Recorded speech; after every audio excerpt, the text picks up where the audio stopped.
myself and Sam Anderson. Our guest this weekend, Lauren Bertrand, dear friend of mine. Lauren and I met back in our days at the lab. She was the taproom manager for a time. For those of you in the know, when the lab still had a functioning taproom in the days of yore. So, Lauren, I will not put words in your mouth. I'll let you tell us kind of what you've been doing since, and then we'll go from there. But it's nice to have you on. Thank you. Yeah, thanks, Adam. So just from the lab forward. Sure. Yeah, so I did. I jumped on the team at the lab and Bev Source post COVID. I don't know. The last 5 years are kind of a Several blur. years ago. Well, and I mean, also, Yeah, for as much as you it's want. I crazy mean, to it'd be interesting to know what you did before that too, straight from you. I know a little bit, but yeah.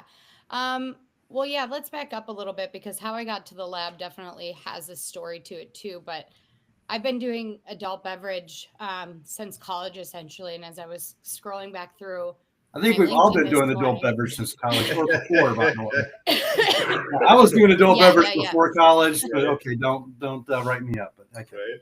yeah. No, truly, I was kind of a goody good, so it's funny that it was college for me. But so going back, it was actually 2011 when I first started getting involved with kind of the Wow. promotional, really field sales and marketing type esque work. Um, and then took a job with Bacardi at one of their on campus kind of programs, and ran some brand ambassadors there, had a handful of key accounts where I was working on menu placements, whatnot. So that was really my first introduction. And it was a bit of an accidental introduction because I was just applying for little jobs to go out and do quick, easy money. And they were actually looking for a manager for the program. I And think we all fall in this business by y- accident. yes, I really truly love to talk to people about what they went to school with and then Uh-huh. how we all I got was a here. nuclear engineer, but now I sell Bacardi.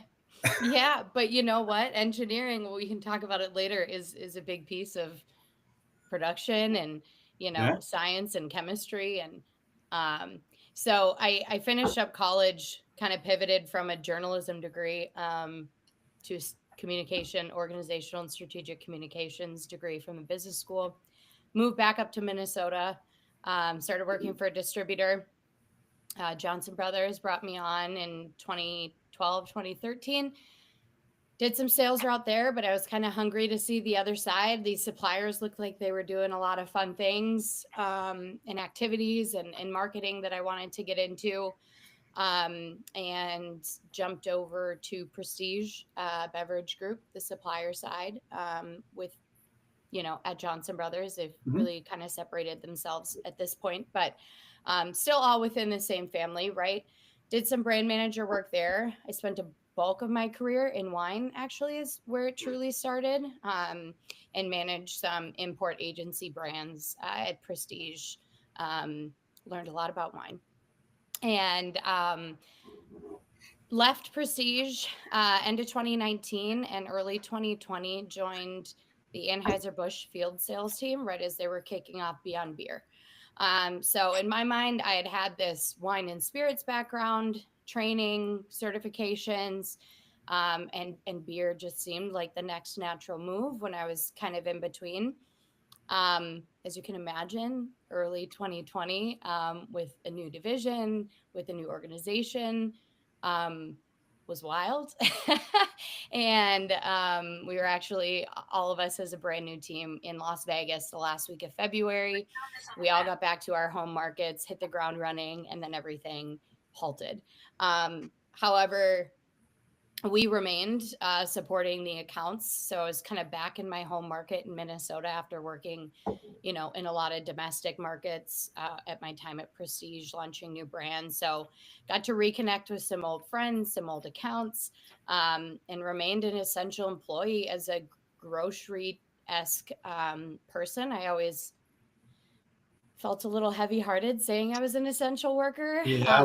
selling I was alcohol. with Breakthrough at the time when everything Uh-huh. got announced, but I was Yeah. employee as well. Yeah. Yep. So I will, in like full honesty and transparency, and that's something about me. I have a professional filter for sure, but I'm going to be transparent about how I'm feeling, what I enjoy. I had a really hard time watching people around me kind of struggle with their relationship with alcohol, and kind of feeling like, reevaluating my relationship with alcohol, personally as well. I was a young single mom. I have a almost 12-year-old now. So at that time he was still, kind of young but, highly influenced. So having that around him, as well, was just something to reconsider. And I left my position within Anheuser-Busch. It was, that field sales team, and was looking for a different avenue to take my skills that I had built up over these last 6 or 7 years that I saw had great strength in, the amount of time and experience and education and certifications I could collect, and landed with BevSource. I thought it was really cool that they were, involved in both alcoholic and non-alcoholic, kind of like new emerging trends. They were definitely above the curve as they were working with all these different entrepreneurs trying to bring better options to life, or different options to life. So got into the tap room, was doing a lot of fun things, met great people like Adam Smith, and was there and fighting our damnedest to keep that concept alive. But I think the reality is, as a consumer, especially in the craft and, beer culture we have in Minnesota, it was really hard to resonate with those tap room customers, what we were doing. You sparked a friend of mine, by the way. His name's Jay Williams, and you should probably follow Jay Williams. Hello, Jay. Hopefully you're out there. I didn't lose you, but I'm calling you out. But Jay has a product called Freebird. Yes. And Freebird's a water in some white space. They're really going after that. I don't know if they're going after Liquid Death. They'll probably overtake Liquid Death, Jay, right? Jay, can you hear me? But, as you share your journey and stuff, Jay referred himself as a rare breed. I'm not sure what you meant, Jay, by being a rare breed, but your journey through the lab, Prestige, Johnson Brothers, Beyond Beer, going through the whole COVID situation is really, hats off to you where you sit on your journey. It's been, amazing. Through all those journeys. So I interrupt you at the lab purpose. I just had to call it today. So what I'll do, by the way, as we go through this, if someone actually sends us some love, we'll call them out. So I finally learned how to actually look at live people chatting on LinkedIn, so I can see them on my phone, and I can see if they actually come to the site and ask questions. So please, those of you out there, if you have a question, please communicate with Lauren. So I interrupted your journey. Yeah. So, you're at the lab and you're talking about the reality, if I can get back to that conversation about, you were trying to keep it alive. So what's that all about? You were trying to keep the lab alive? What, so you were going down a path here. Well, yeah. And Adam, feel free to jump in too, because Adam was involved definitely before, during, and after my time there. But the tap room at the pilot facility opened up the fall, kind of summer soft launch before COVID hit. So it was a very minuscule amount of time prior to COVID hitting, and of course shutting it down. So before the initial message got out, what we were doing, what our purpose was, kind of the different experience that you would get coming to the lab versus driving down the road and going to Surly and knowing you could get your Furious every time. The lab was a different concept. We're obviously working on a lot of different projects in the background, which is what at the time Adam was managing. And then Adam and I would kind of team up with the brand owners and say, like, okay, you want to throw this on the tap, while in the tap room. We would be able to collect feedback, if possible from our team. So Adam and I would kind of collab with those brand owners about presenting it in the tap room, and then gathering, whether it's sensory panel feedback or flavor feedback, different sugars, version 1 versus version 2. But we couldn't necessarily call out the makers behind what we were putting on the wall. So it could just be lager number 1, XYZ 002, and lager XYZ 003. whatever it may be. So it's definitely a concept that unless you have a brain, like all of us do, or maybe people that are jumping in, I thought it was the coolest thing. But I found as I was starting to talk to my friends and family about it, they're like, huh, like I don't get it. You're spot on, Lauren. And it's a story I try telling constantly, and we'll get to it on this call. But Sam and I have talked to several folks, the old, I can't say it's an adage because it's specific to our industry, but the sales data is gold, right? It's absolute gold when you're going to try and pitch a new retailer or convince someone to carry your product. Proven sales in a different market, retailer, consumer base, whatever, like that's as good as gold. And so the whole idea with the tap room was, well, all right, these people are brand new, they've barely taken the training wheels off of their brand. They're going to pilot it here in the back, which to Lauren's point was kind of me and my team. We had a middle ground team that was quality testing, and that was also valuable in its own right. And then the whole idea on the front end was we're going to have a constantly rotating and varied and sometimes anonymous array of products through which we can get small but real sales data, right? Consumer feedback, sensory feedback, sales data, all that. And so, right, for industry nerds like us, we're like, that is everything. Right. But for a business, you take all of that out of it and you look at it more generally. It's a business that has bills. They have lights to keep on. They have a lease to pay. They have employees to pay. They have a need to have foot traffic coming through the door. And, even pre-COVID, we had foot traffic coming through the door, but to the naked eye, it walks, talks, and acts like a brewery. So they're coming in, and again, to Lauren's point, I mean, the number of people that we had go, you don't have an IPA on? I'm out of here, right? Or where's that beer I had 2 weeks ago? Oh, we sold out of it. Oh, I'm going to go somewhere else, right? It just didn't resonate. It was hard to connect, right? And then, we only really had about 8 months to try and make that connection. And then COVID hit, and we had to completely shift how we were structuring every interaction. And of course, myself, I for a time, I tell people I wore the taproom manager hat. It's a blur because I did not enjoy it at all. It's not my world. But for a little bit, when the QR codes, everybody remembers, you had to order from the table and we all had to be distanced, and I hated every minute of it. I taped things to things I should not have done, and it was ugly. But Lauren helped shepherd us through parts of that and other things, and she did her damnedest. But yes, that is absolutely the difficulty of the story at the lab. What's awesome about this conversation is both of you were on a journey together, right? And you learn from that journey. You took it to your next thing that you did, right? So you talk about the lab and stuff. So what are you doing? So what are you doing nowadays, Lauren? What's happening? Yeah. So I will say every step along the way, I'm grateful for the people I worked with, the experience I had, the networking connections. That's what this entire industry is about. After the taproom shut down, I had so much support within the BevSource company, as well as a lot of the, clients, testimonial clients we worked with that wanted to help me find the next spot. And I actually started not even really on purpose, but again, it was like, I think I'm going to consult for a bit, because what I saw was a lot of my experience up to that point in the industry was commercialization, planning, understanding distributor models and conversations, and not just in Minnesota, but during my time with Johnson Brothers and Prestige, I had physically gone to and done launches in over 20 different markets. So Holy cow. I had conversations, I had understood different markets, and I saw these great brands coming out of the lab ready to go with zero understanding of the hardest journey was in front of them. It wasn't the development. Sounds like you should write a book like our friend Dave Moore.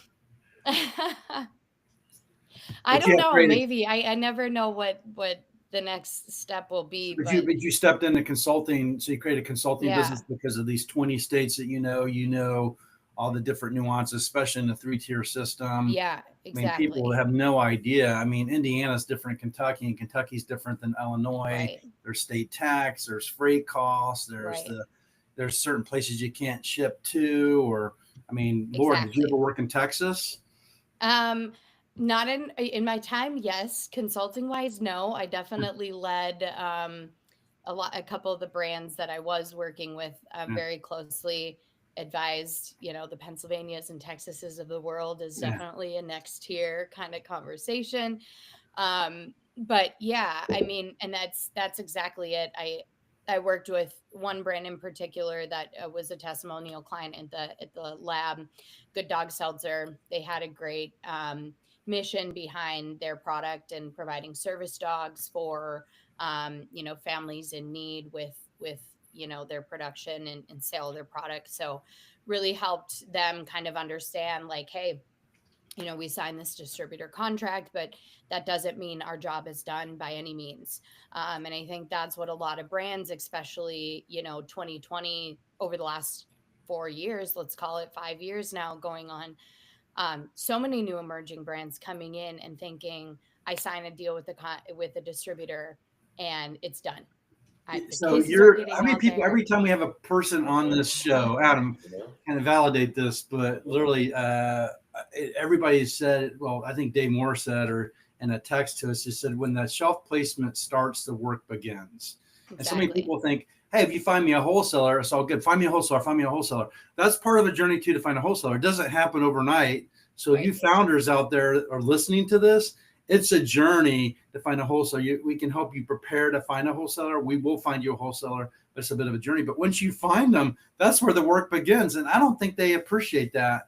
A lot of them. Sorry, you should appreciate it. So that's why you would work with someone like myself or Adam or you, because that's where it begins, right? So maybe talk a little bit about that, or I'm sorry to interrupt you, but I'm just such a big piece of what we do. I'm going to give a thought too. So. No, and that's definitely what I noticed. And that's probably how, again, same with Adam, having that eye to understand where the work truly begins is key in the success of your brand. And knowing that it's not, it's probably 1, 2, 3-year journey to finalize that product, get your labels approved, etc., have the final product to go have these meetings.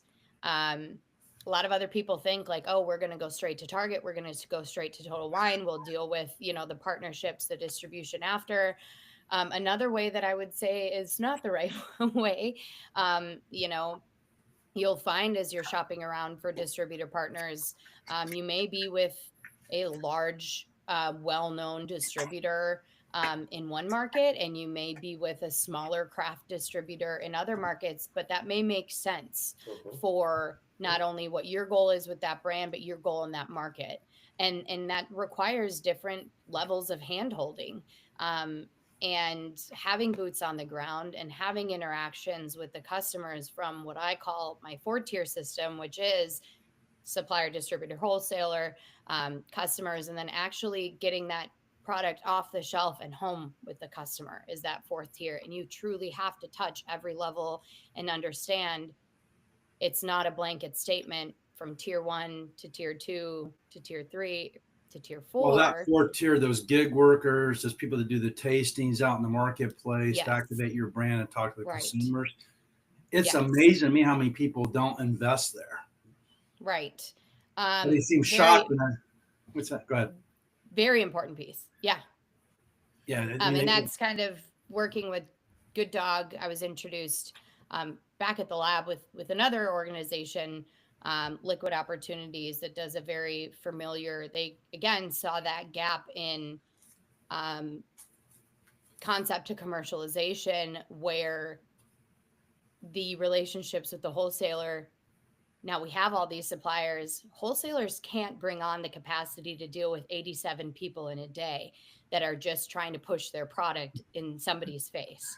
They don't want to. That's a quick way to burn yourself before you build yourself. So burn yourself before you build yourself. Let's capture that. Don't burn yourself before you build yourself. Exactly.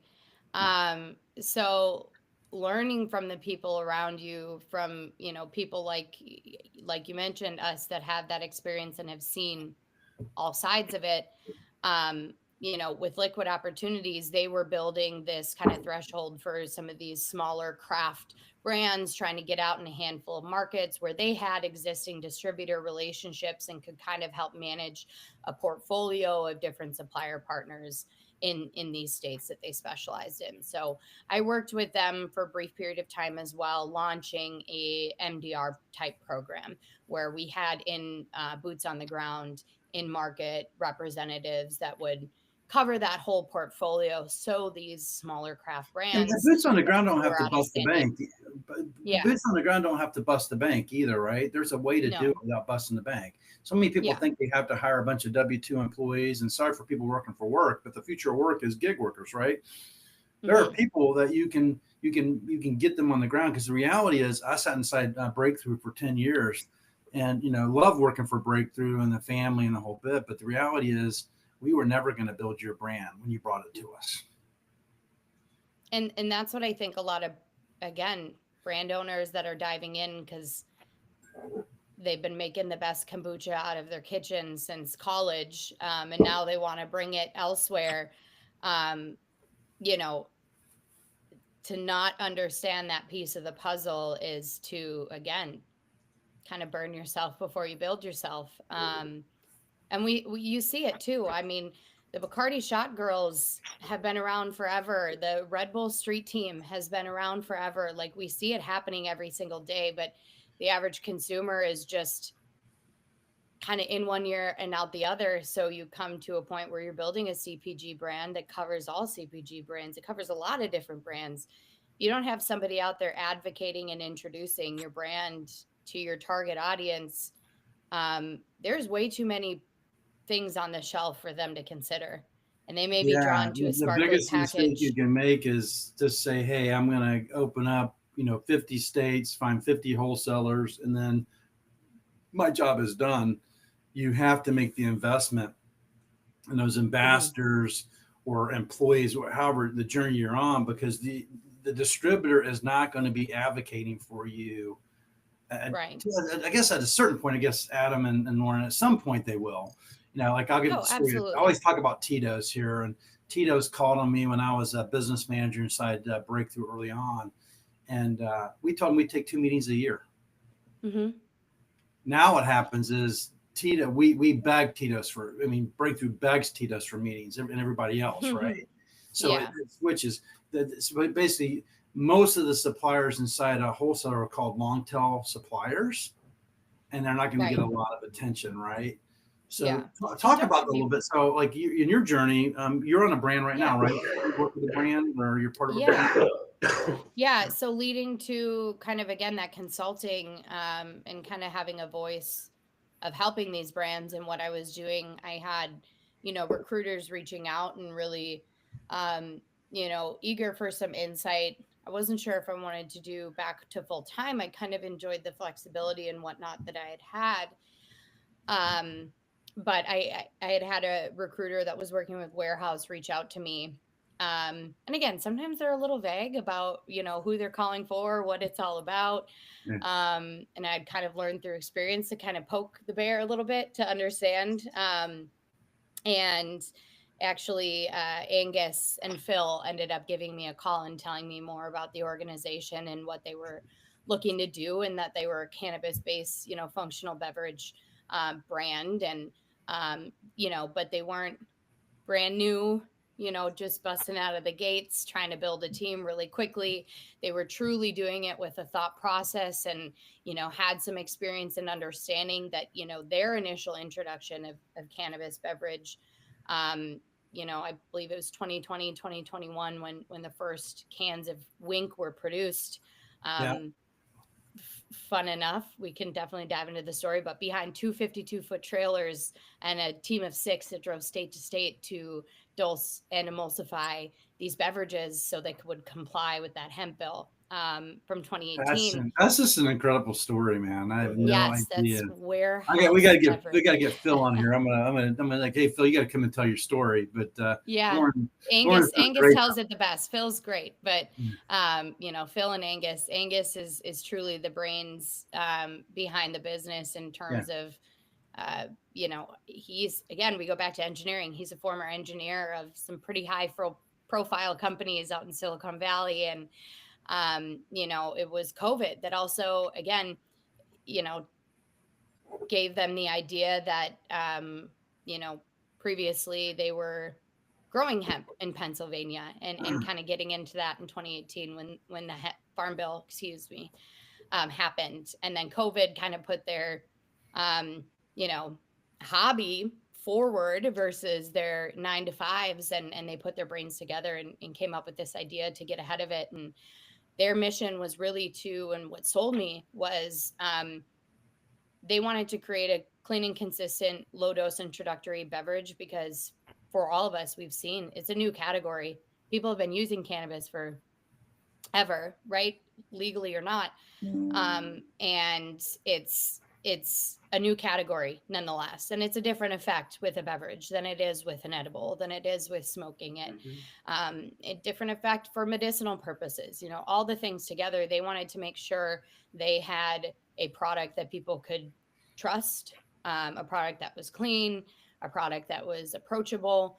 And then, from there, with the success of Wink, they were able to build a co-packing and manufacturing facility and kind of expand their business to helping out in that front. So 2023, I believe, they opened up the kind of sister company and facility in Waverly, New York, and have been helping, other cannabis beverage brands expand their horizons from their home, maybe local market, into others to make sure they're compliant. Because going back to the conversation of, again, Minnesota is going to look different than New York is going to look different from Iowa.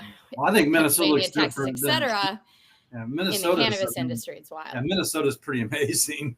It's Minnesota's incredible. Very, it's very this can apply. It's one of the biggest questions I want to ask, and one of the main reasons I want to have you on. So this can be, your answer to this can be specifically as it relates to the cannabis space, because I think there's a ton of insight and info to be gathered there. It can relate to CPG or beverage in general. Sure. I also, in asking a magician to show how the trick is done, I don't expect you to give away every secret you have. But to Sam's point, we've talked to several people, and I've introduced you to several people now in the last few weeks, right? And thank you for fielding all those. Of course.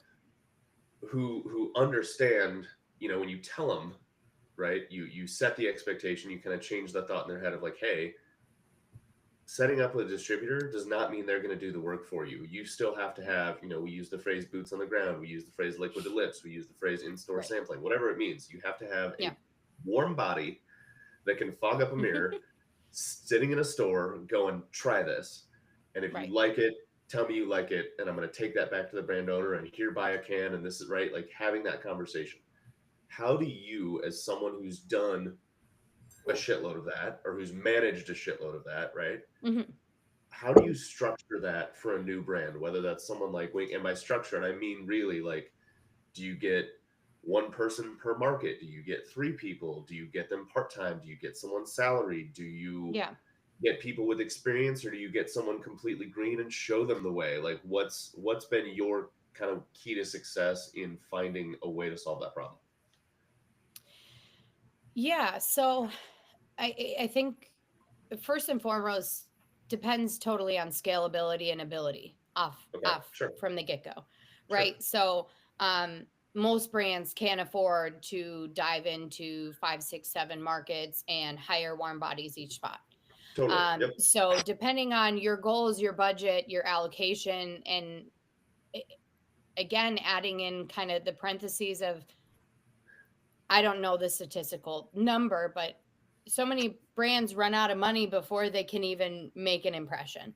And they're doing it because they're allocating their initial crowdfunding or investment dollars into the wrong areas, thinking, oh, if I throw $100,000 into production, packaging, in that, and then I'm going to throw $100,000 of my $250,000 startup budget into marketing, and we're going to, marketing is a very, very widespread thing. I always say I don't know how to classify myself as a salesperson or a marketer, but I am sales and marketing kind of bundled up in one, and that's a necessary piece. So when you're looking at maybe your sales team, you need to make sure your sales team is not just talking, if that's what your budget or ability is in the get-go, that person needs to have a marketing side to them as well. They need to be out there selling and marketing the brand, not just talking data's, numbers, pricing, margin, but also talking, here's what else we're doing. We can do these tastings. And quite honestly, for a long time, whether you're a founder or one of those OG salesmen, that's going to be you in the store. And it's not the most glamorous thing for somebody like myself that's been doing this for 12, 13 years. I joke all the time when I step in and do the tastings. Most of the time, the accounts are like, best tasting I've ever had, not to boast myself, but I've been doing this for 10 or 15 years. I know how to have these conversations. I know how to engage in the customer, and I know how to talk about my product, and I'm passionate about my product. So you find many different options. A lot of people dive into the agency route, right? So there are agencies all over the country, all over the world that will allow, brand ambassadors, most of the time, very beautiful, conversationalist brand ambassadors to come in, pour your product, engage with the customers, tell them how good it is. But do they know your origin story? Do they know what makes Warehouse Beverage or what makes Winc so special? If just anybody was going in and sampling Winc, to most people, it just looks like another 5 milligram cannabis seltzer. Yeah, they definitely have to know the story. And if they don't tell the story and they're sitting on their phones, going and not paying attention, that's the worst investment that you can make. But it definitely, getting those gig workers or tasting companies or your employees, you got to be more than just talking about the forecast, the cases sold. You got to talk about how do we activate. I mean, I love the trade development marketing. You talk about like liquid to lips, and, talking to consumers, the whole bit. It's not for the faint of heart, but it can be fun. And Lauren, sort of put an exacerbated point on it and this is, again, selfishly a little bit for myself, because I'm talking, as you know, because I've sent you emails. I'm talking to some of these folks right now who are in that stage of, I had dinner with a gentleman last night who's in that stage of, hey, next week I'm going to have a lump sum of investment dollars come in, right? Yeah. What should I do with it? And my suggestion, right? It's polite advice, because they can take it or leave it, right? Has kind of been, and you correct me if I'm wrong, and Sam and I talk about this all the time, as I do with other people in the distribution space. Don't, obviously you have to get product made, but be conservative, especially if it's your first run. Like, be focused, be frugal, if you will, in as much as you want to get quality product made, right? But be conservative. So you want to get that done for sure. Obviously you have to have testing, and I mean there's certain boxes that have to be checked. But to your point, right, if you've got a lump sum coming in and you're like, okay, I think I've got $100,000 and I want to earmark that for marketing. To your point, marketing is a very broad category. Okay, great. My suggestion has been, and this is where you tell me if I'm wrong, don't take that and run headlong into, oh my God, this firm's going to design an amazing website. It'll be $25,000. Oh my God, I'm going to stand up a 3PL that can drop ship through Shopify, and I'm going to get my, EDI connection set up for all that. No, take that $100,000, pay one person in a large market, train the shit out of them on how to know your product, and then their whole job is to go schlep that across an entire city. Man, right? you read my, I put it in the chat, but I said, we always say go an inch wide and a mile deep. And that really speaks to me, is get that one person and get your home market right. Because cash burn, what you just described is cash burn. It's real. And these people are like, I got a CEO, as 2 VPs, and they're hiring all these titles and paying all this money out. I'm like, before you pay anybody anything, get that one person. I love what you said, Adam. Sorry to interrupt. Yeah. But that's like, no, go ahead. Yeah. No, and I think that's spot on, Adam. And then that's in your experience and understanding, say that confidently, because you can go reach out to other agencies who are going to give you amazing presentations that they can do these things for you, right? Whether it's they're going to put these in home, out of home. Anybody else that you're reaching out to do the work for you wants your money anyway, right? So if you're reaching out, and to agencies saying you got $100,000, how can we best allocate this?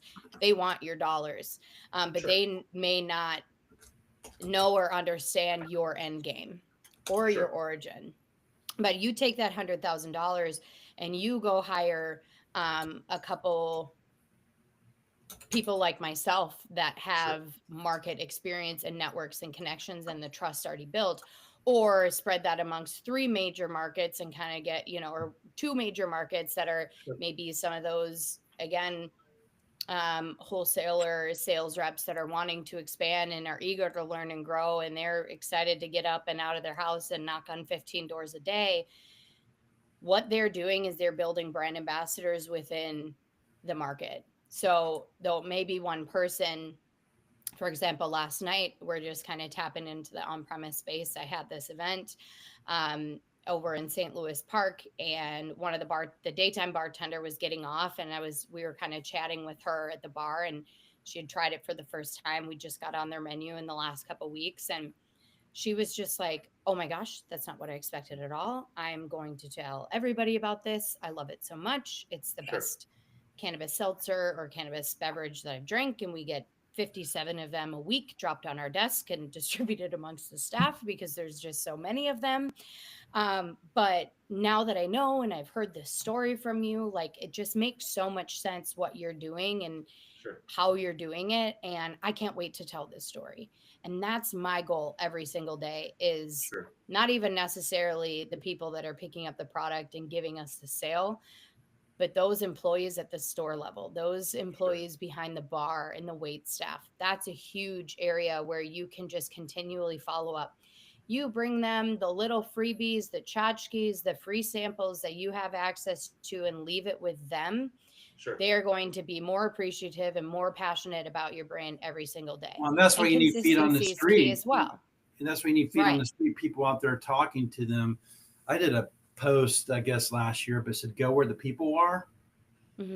So we all sit on virtual calls and we look at our numbers and forecasting and try to drive allocations, to the distributor. But if you're not where the people are, none of that matters. This stuff will never move and build. Could you create a 1-pager for us? Maybe you can use it yourself, but I may actually post this as a podcast. I'd love to share like the 1-pager, like key learnings from Lauren Bertrand. I think would be really good. Like, because what you said, Mario said, it was one of the people that were on, a French man that Adam's doing some work with. He said, I've been naive to that. And I think many are. As many are. And that's okay. Exactly. And that's okay. Alicia, so Sam, our mutual connection, Alicia had a question, which I will get to in a second. But before we leave this, Lauren, I want to ask, because I don't know. Again, I'm being very selfish with this one. It's fun for me. Through your work with Wink and with Warehouse, and I'm asking because I very much don't want to step in it, as it were, or to cross a line.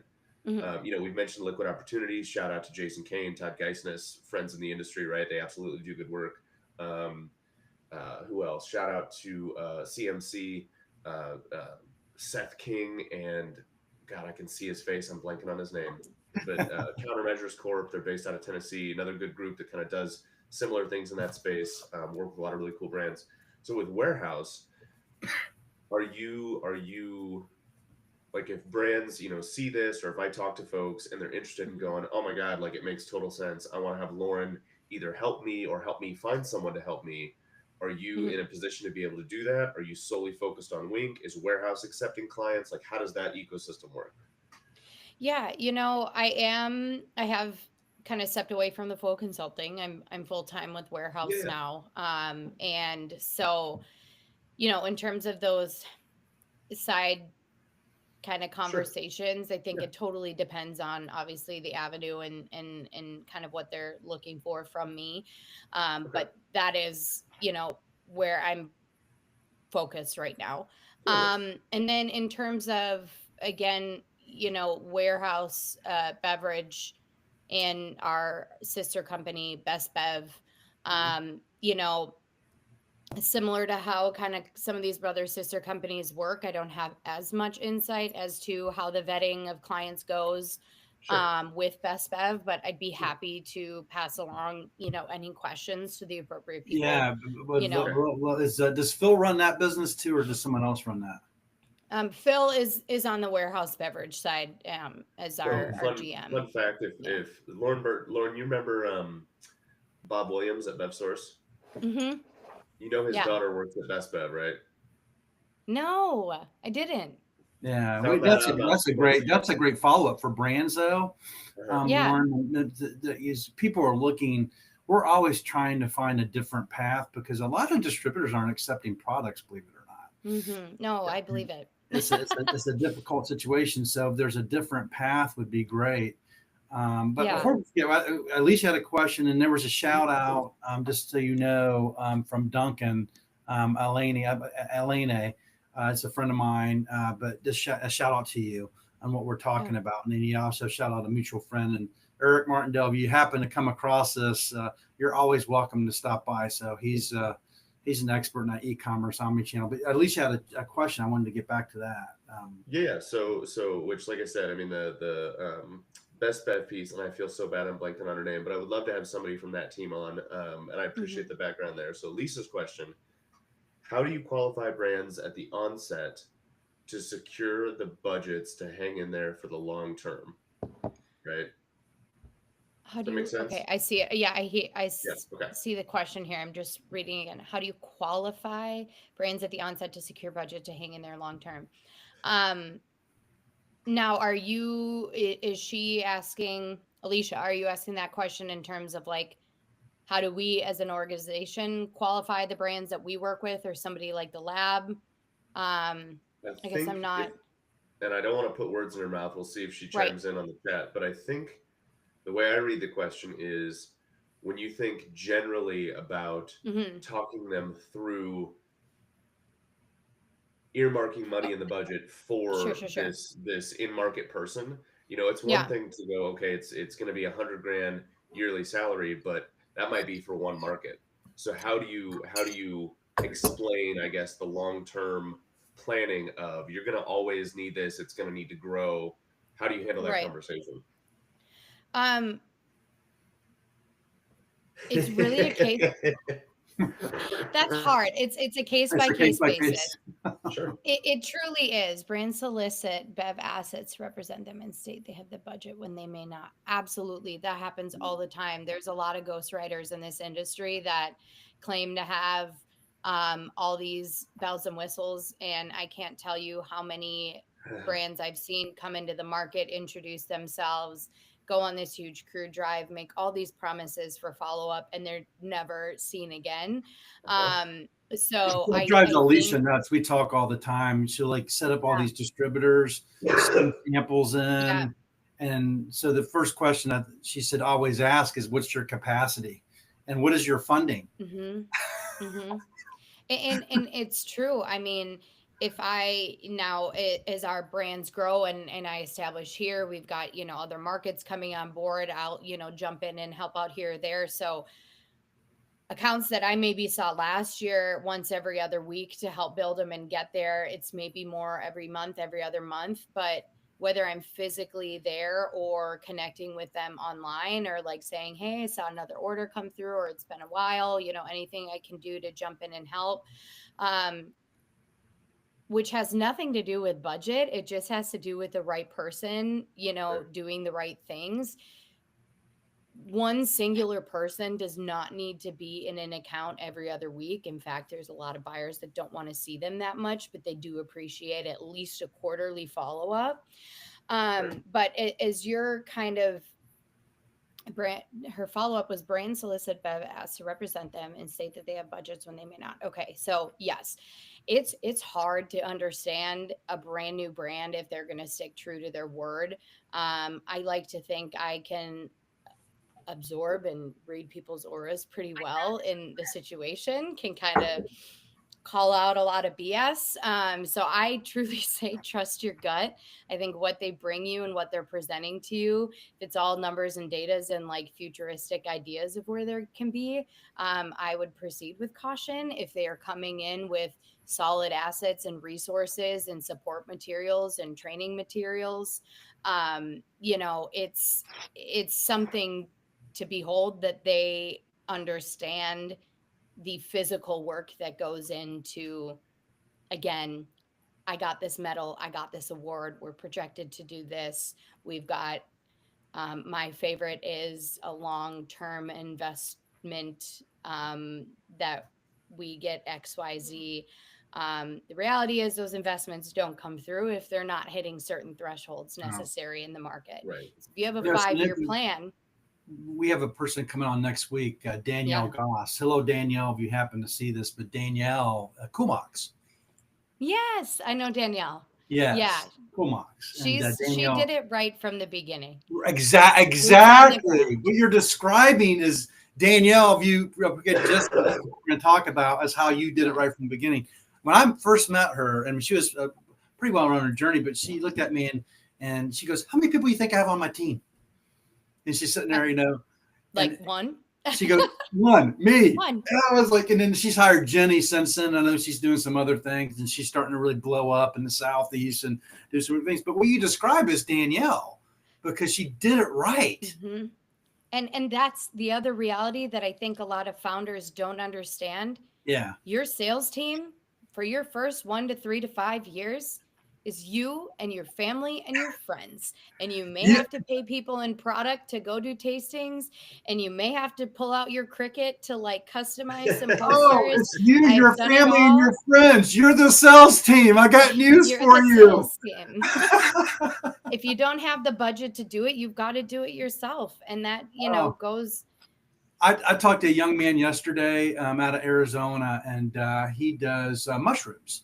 And he did microgreens and mushrooms, and somehow on COVID he went to that, and he was expanding his journey. But he built a nice business. He's actually going to, won't mention his name, but he's going to sell his microgreens business. And Adam, I'll introduce you to him because I think there's some work there as well. But his microgreens business and his live mushroom business. But now he's going into adaptogens, and he wants to be the ingredient with mushrooms. But it's That's just the him. Next frontier of functional beverage for sure. Yeah, and but it's just him, and he's like, I need to find places to put into. Hence, I'm going to call my friend Adam because it gets beyond my scope of what my abilities are. But he's gonna sell his microgreen business, mushroom business. He services restaurants in the Arizona area or whatever. But he's built a nice business that he's made money on. A young guy. And now he's going to do he's going to send me the samples of the these adaptogens to be like an additive into drinks and the whole bit. Yeah. So. But he's a one-man show. He goes out and, I think he has a partner that's not in the business, but it's just him. Well, and nobody can tell your story better than the one that came up with it, did the research, has put in the blood, sweat, and tears. But again, I'll beat it till the horse is dead. I hate that phrase. But again, it's needs to come from your mouth. The efforts that you're putting into it. I'm the kind of person that has a hard time letting go anyway. So that's never been an issue for me. I know I can go tell the story, have the conversations and do it the right way. Not take no for an answer, spin the conversation, find what they're looking for. And you can hire and train people to get there. But if you're doing it at a velocity or a capacity that's all at once, and all together, you are essentially taking yourself and dividing yourself amongst them, and you're not going to get the same effect. So if you're at a point where you are trying to build a brand and establish your place in an individual market, in the domestic market, in the global market, you have to be the one taking that. Yeah. Again, 5-year plan and owning it. And then maybe being able to get to a point, if you make it past that, to start passing it along to other people. But Marius, our French connection, and no one will have as much passion. No. The E-Myth.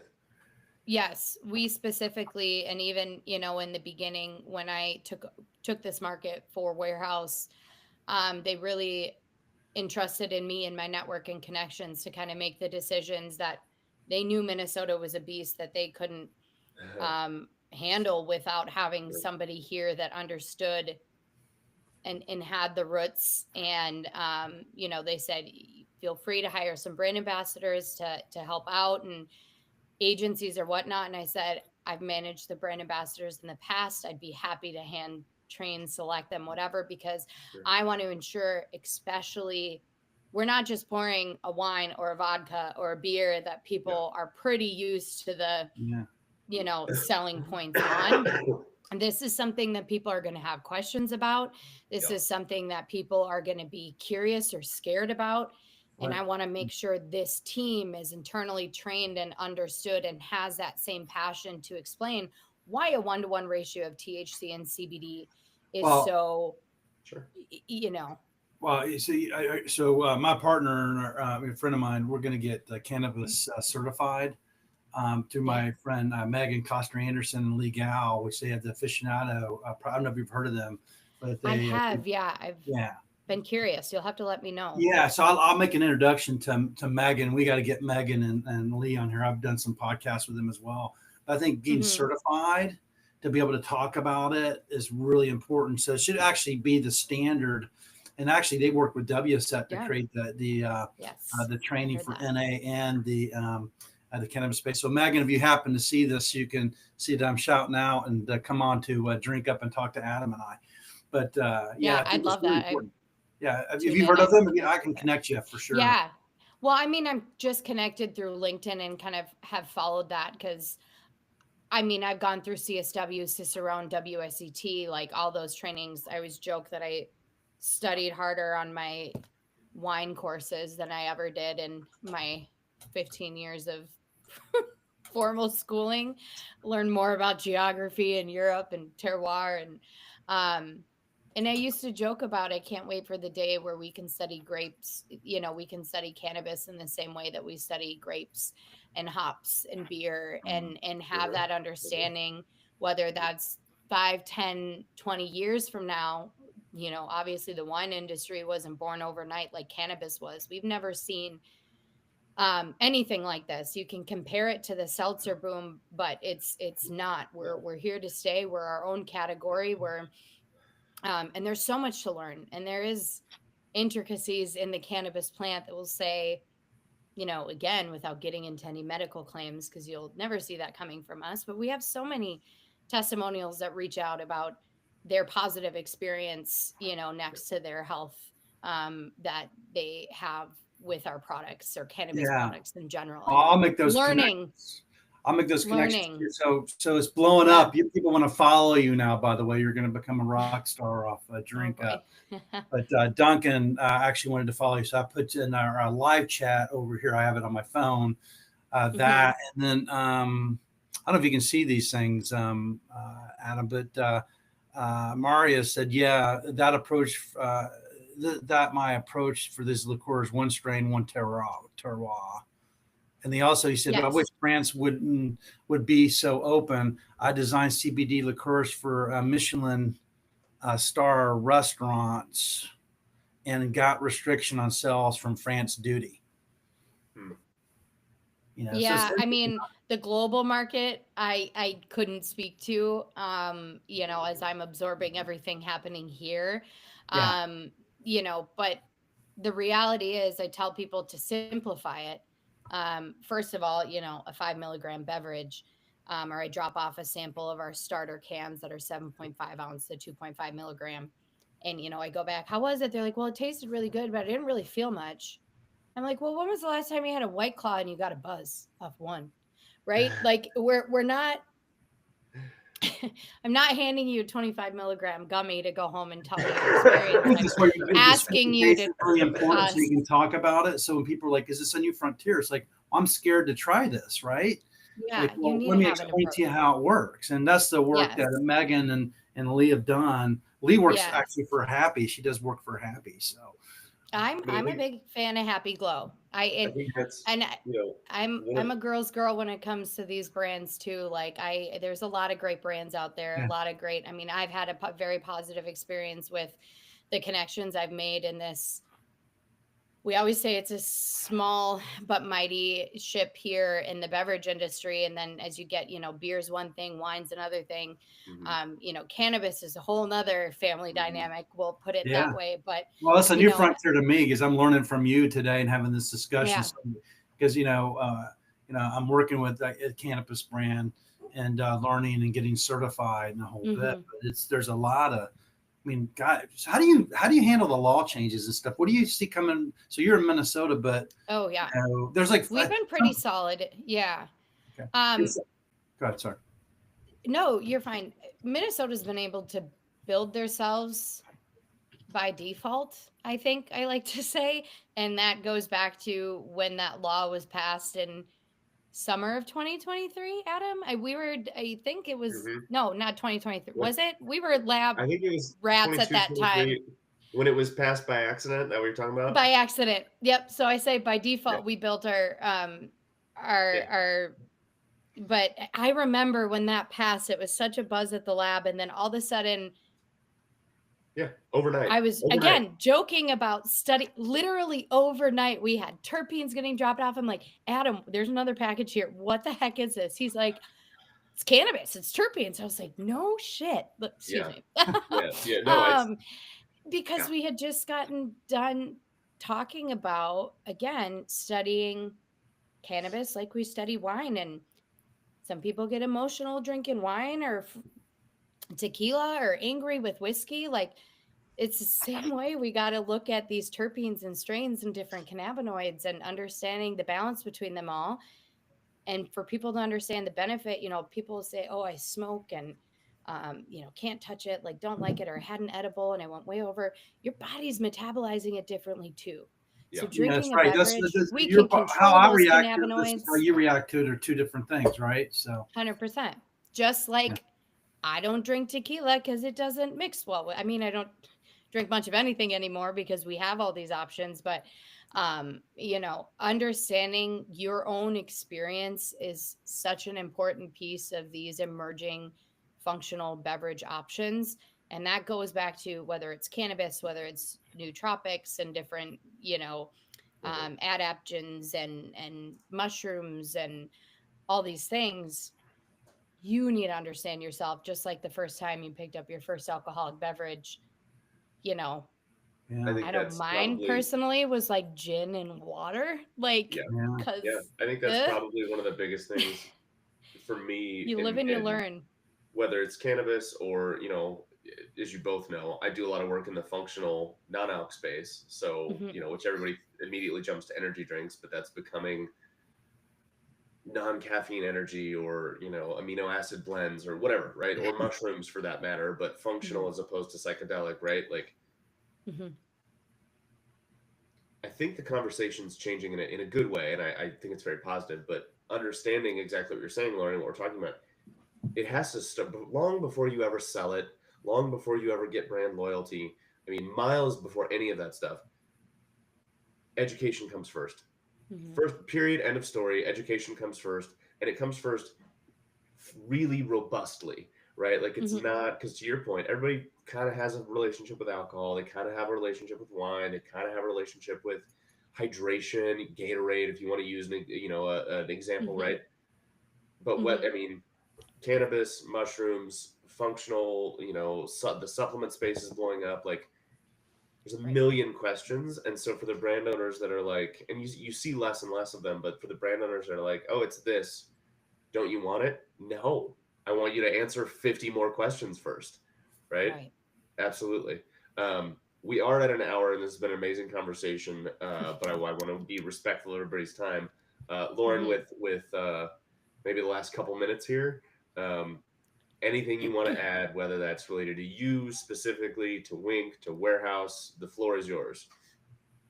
Yeah, no, I mean, I could talk about myself and what I do all day, every day, but I suppose, if we're going to take away a few key points and highlights of, again, my recommendations of entrepreneurs or people getting into this space that are trying to understand and make the right decisions. First and foremost, stay true to who you are and what you're putting out to the world on a professional standpoint, personal standpoint, follow up on those two. We've said it a million times. Don't commit to something that you can't complete. I think everyone knows as they're making planning and decision making, they know when they're stretching themselves a little too thin. Mm-hmm. And if you do that too soon, you're going to see the effectiveness wear off pretty quickly. Number two is make sure you're allocating your resources into the proper places. And you don't need to be everywhere all at once right away. I'm a truly firm believer that if you do a lot of small things right, it's significantly better. Like, again, in another way that you were saying, you give an inch and go a mile, or take whatever you said. That's a good way to put it. I just got to remember it. Wide and a mile deep. Yes, exactly. Little things right is going to go a lot further than putting all of your eggs in one basket. And then again, understanding each spot, each market is going to give you a different experience, and you're going to have a different approach, but you can still have one blanket brand statement that you are selling. You just may need to put in work, whether you go with a large distributor. And don't get us wrong, I was going to say this early on, like, distributors do want to work with you. But if you're not giving them what you're expecting from them, if that makes sense, if you're not meeting them in the same place as what you're expecting them to give you, it's point blank not going to happen. But back to doing the little things right. If you're giving them the time, the training, if you have one person in market that can train bar staff, that can train store associates and cashiers, that can train distributor partners to be as passionate about the product, understand your origins, your backstory, everything that goes into what you're providing to them, you will create of sales and just internal brand ambassadors by showing up for them. But the second you stop kind of giving them what you're expecting from them, they have a million of other things going on. These brand portfolios distributors have to take part of are only getting bigger. It's been over 10 years since I've had to manage a portfolio in the market like a distributor does. And I remember just being flabbergasted by the amount of priorities. And if they weren't paying me, or if it wasn't on my number for the month, I was looking for a gap in the shelf.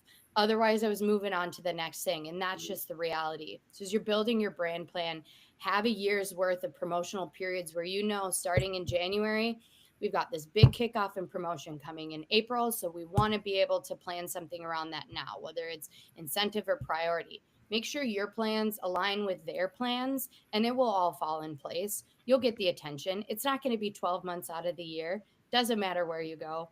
You won't be the first thing everybody talks about 12 months out of the year. But if your boots on the ground, if you've got a warm body, you can go in and have that elevator pitch, 15-minute meeting, one-on-one. Your sales rep probably has 2 minutes to cover your brand. And if you can't condense what you're selling down to that, make sure you have somebody in market that can do that for you. So Sure. No, to recap, to paraphrase, or to parrot it very briefly, trusting your gut when you're stretching yourself too thin. I think that's where you started, and that's so many brand owners and Lauren, brands you and I, and Sam, I know you have too, have worked with very recently, fell victim to that. And I think a lot of brand owners feel like there's this pressure to constantly be pushing the limit of what you're doing. And if you're not doing that you're not succeeding.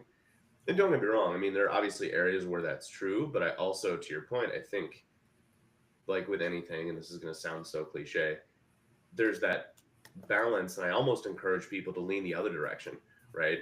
Of no, like if you feel like you're not doing enough, but you're doing, to your point, to your second point, like, oh, maybe I'm not doing enough, but the things I am doing, I'm doing really fucking well.